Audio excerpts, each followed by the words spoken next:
Otkako je u 19. veku formulisan zakon održanja energije, naučnike je mučila enigma otkud suncu toliko energije da je razbacuje milijardama godina, a pritom ostaje neizmenjena.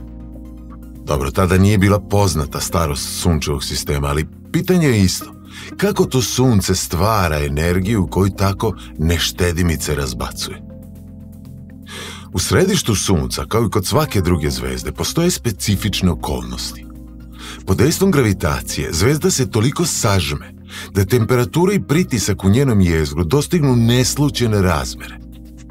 U takvim uslovima, elektroni se u potpunosti odvajaju od matičnih atoma, a to je uzgled budi rečeno uglavnom atom vodonika, i formiraju stanje plazme, gde u nekoj supi od elektrona jure visokoenergetski protoni, jer je temperatura u jezgru sunca oko 14 miliona Kelvina.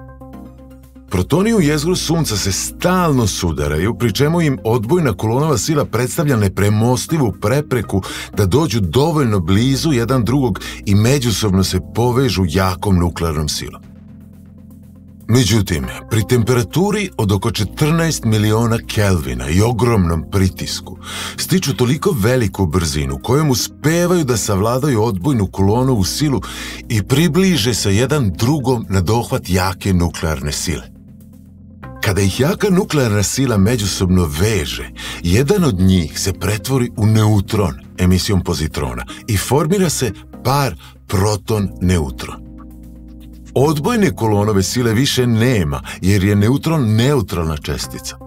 Ovako vezani nukleoni predstavljaju daleko stabilniji sistem od stanja dve slobodne čestice, pa se višak energije oslobodi. Otkud ta energija potiče? Kinetička energija koju su protoni imali pre sudara je već utrošena na savladavanje odbojne Coulomnove sile. Kada su konačno došli u kontakt, protoni su isključivo imali jednu vrstu energije na raspolaganju, sopstvenu energiju, koja proističe iz činjenice da su čestice, odnosno da imaju masu. Energetski ekvivalent mase protona je dat Einsteinovim izrazom EP0 jednako MP0C na kvadrat, gde je MP0 masa slobodnog protona, a C je brzina svetlosti. Dakle, ukupna količina energije koju su protoni doneli u miraz je 2 MP0C na kvadrat.